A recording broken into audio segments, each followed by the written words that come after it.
In the modern era of online gaming as a core, i.e. that PS360 generation for consoles and a few years prior for PC, the digital delivered patch has gone from a possible benefit from time to time to not so much a crutch as the entirety of a game's legs right from launch and beyond.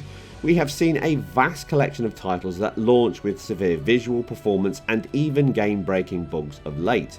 And in that sense, Square's latest title is an outlier, with it having no issues at all and rock-solid performance in that default mode right from launch. In fact, the only other title that came close to that, almost, was another Japanese release in Nintendo's Zelda Tears of the Kingdom. Now, this is where patches should be released to improve the game and not to fix a game that isn't ready for launch, which has become far too commonplace of late. And as I covered in my IGN review in detail, and the market itself made clear from that demo before launch, the game's motion blur was not conducive to good gameplay, specifically in that 30 FPS graphics mode. Now, I covered what per object and camera motion blur is, the shutter speed, and effectively what it is trying to emulate over in my IGN review. Link below to check that out and learn more. But in that video at launch, I suggested that the team add a slider in for the rate of motion blur, which they have now done, meaning we can turn it off completely with 0 and go back to the launch quality of 5. What this does mean within the engine is it effectively reduces or increases the shutter speed of that virtual camera, with 1 being the fastest and 5 being the slowest. 0 is obviously off. The motion vectors that the game engine provide on a pixel by pixel basis feed into the game's TAA, its reconstruction and motion, something used in many engines.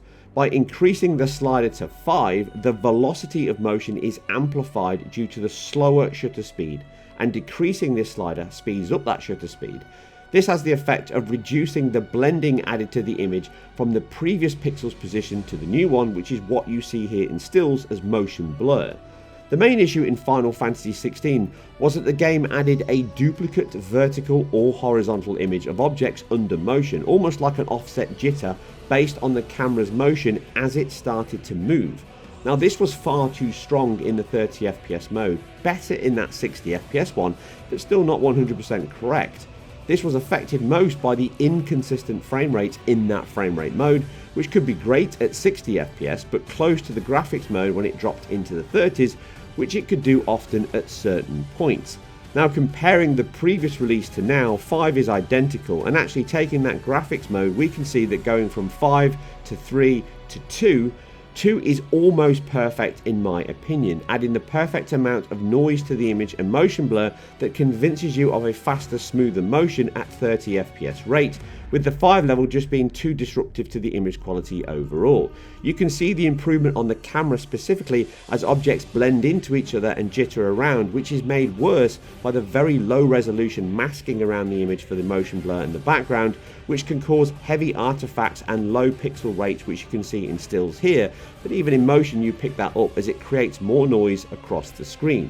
Moving to the 60 FPS mode, at a pretty decent range of around 50-55 FPS here, we can see that the motion blur setting of 3 is very similar to the motion blur setting of 2 in that quality mode, and that's again because of the faster frame rate and the shutter speed being linear between the two.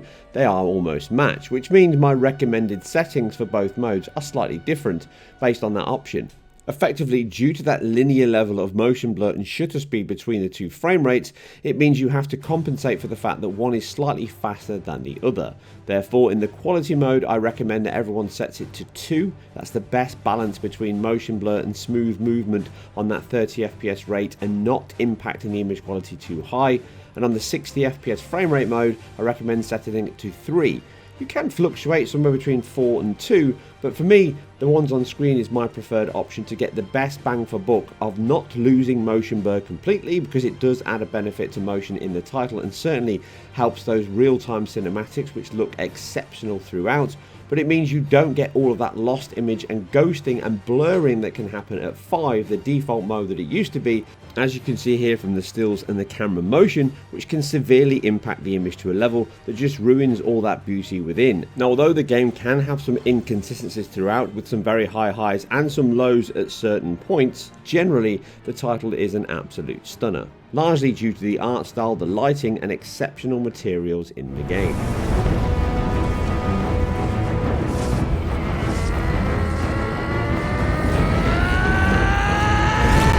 Now, in addition to this, the game adds an updated camera option. Effectively, both in exploration and combat, it has two modes now, whereas before, both modes used to track the player, which could end up with you fighting the camera at certain points, specifically in battle, as you fight with the right stick trying to get it to recenter, and it just tracks back into the middle. Now, with it turned off, the camera stays fixed in place, and then you can freely move it with the right stick, and it stays where it is when you explore the world. Again, in combat, the same options apply, meaning if you fix and track one object in battle, it will stay fixed to that character as well. It does that in both modes, but it no longer tries to center you with it turned off. For me, the best option that I chose was it turning it off throughout exploration and on in combat, as I don't like to lock onto most enemies in games.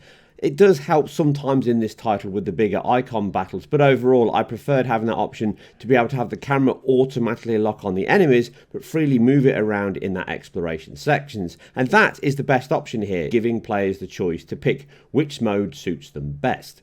So the new update does dramatically improve my main issues with that launch version, in that the game's image quality and clarity were heavily impacted by the game's aggressive and often destructive motion blur, alongside the weak FSR1 spatial AA solution, adaptive sharpening, and then drastic dynamic resolution scaling. Now, the update doesn't look to have made big changes to any of those areas, but using the latest patch and testing counts in that graphics mode, I get a high pixel count of approximately 2954 by 1662 and a low of the same 1920 by 1080 as before. The game appears to only really have 3 shifts of resolution ranges, with the most often being that 2560 by 1440 rate. All are then upscaled to 3840 by 2160 using that FSR1-like pass. It tends to drop to 1080p in those combat sections because that keeps the performance as high as possible. The frame rate mode again only seems to top out at the same 1920 by 1080, but still attempts a spatial upscale back to 2160, but it never does a convincing job at all. The combat sections just drop down as before to an approximate low of 720p, and the update doesn't appear to have made any big changes here, and that means the difference is still down to just resolution and shadow cascades and filtering. Other than that, the settings between both modes are practically identical, and that means the game is largely bandwidth bound in many sections. And I believe that's the biggest cause for frame drops in the title, which is the perfect time to get into performance, which also appears to have not changed significantly from before. Drake's breath.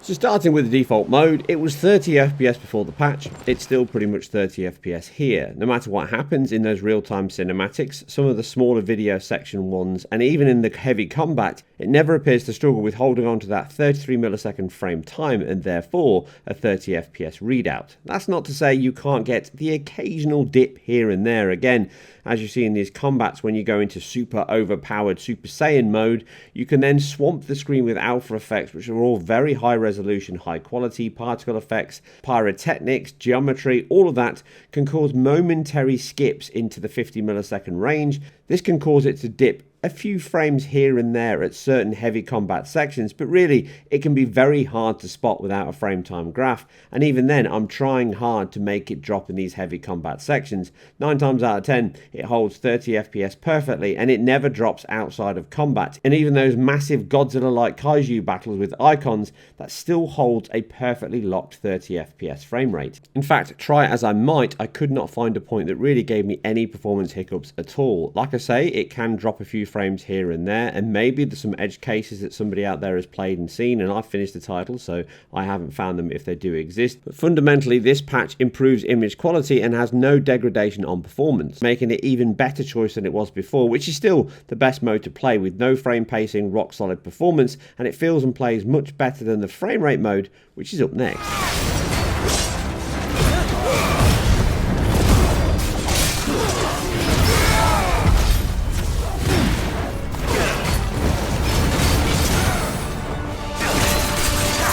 The frame rate mode is still welcome in my opinion, and better now due to the improved motion blur and overall IQ benefits helping both modes out. But the performance is still quite variable even with the VRR screen. Now much of this is because the game runs at 1080p throughout exploration and basically outside of combat, and then it also jumps up to match the graphics mode in those real-time cinematics and therefore drops its frame rate back to 30 FPS.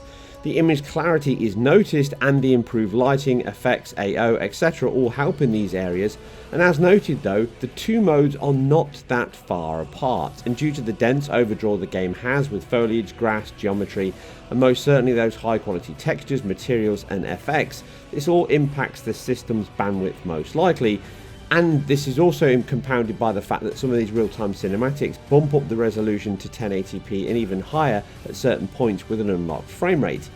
The resolution will only have a limited effect and impact on all of this though, as really texture sampling, MIPS, alpha, particles, ambient occlusion and more would also need some reductions to aid a doubling of performance. The 720p drops can help during combat, and as you see here in this desert section, when it drops to these without the grass and foliage, it actually holds a locked 60 FPS due to the fact that none of this is impacting the system with its bandwidth, and it can handle all of that within 720p areas, and it feels smooth at 60 FPS even with or without VRR. But the graphical and more demanding sections still result in heavier drops into that 30 FPS range. Happily, these are only ever 33 milliseconds most of the time, and I still have hope that a 40 FPS mode would be an easier option ahead of a bigger updated version, as we saw with Requiem last month, which leapt up from a 40 FPS mode to a 120 FPS one. I think smaller reductions here could increase both resolution and FPS, with some balanced reductions in the visual impact in this frame rate mode requires to get closer to that 60 FPS target. It still offers a decent version of the game, and it runs better than the previous 15 title ever did with its light mode, but the stability can be quite obviously impacted at times, and it still leaves my choice the same as before, the patch, which is that 30 FPS graphics mode. They're peaceful creatures. Then this one must be the exception.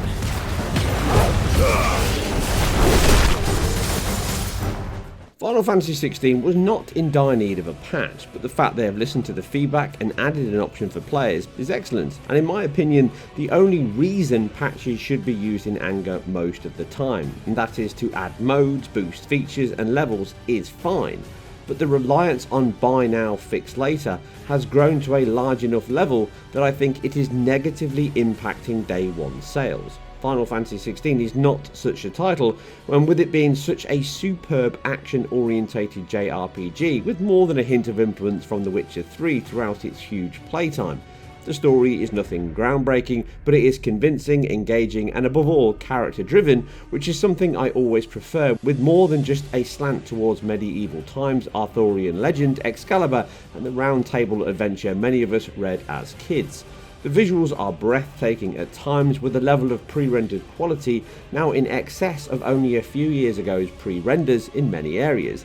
The music is good but never great, and often can be jarring in its introduction and edits, and is the single weakest area for myself. I hope the team continue to update the game over the coming months, and with the recent patch release for Square's previous release in Forspoken making some big strides in image quality and performance, as I noted in my review, then maybe these two games do share more technology than first thought. We may yet see some of these improvements in performance falling over the fence. Well, we can at least fantasize, can't we? I'll be standing there with you, just as you stood with me. Anyway, that's it for a deep dive into game technology and performance. I hope you do like what I do here, and remember, I am self-funded and completely independent, so please give a thumbs up down below, give a comment, because all that really helps the algorithm, and if you can, share this and subscribe to my Patreon to support my work and obviously improvements in the future. But for now, I'm out, but I'll see you very soon on the next one. I think we're gonna need a bigger sword. Mine's bigger. Thank you, Clive, but I meant that figuratively. The core's clearly made of sterner stuff.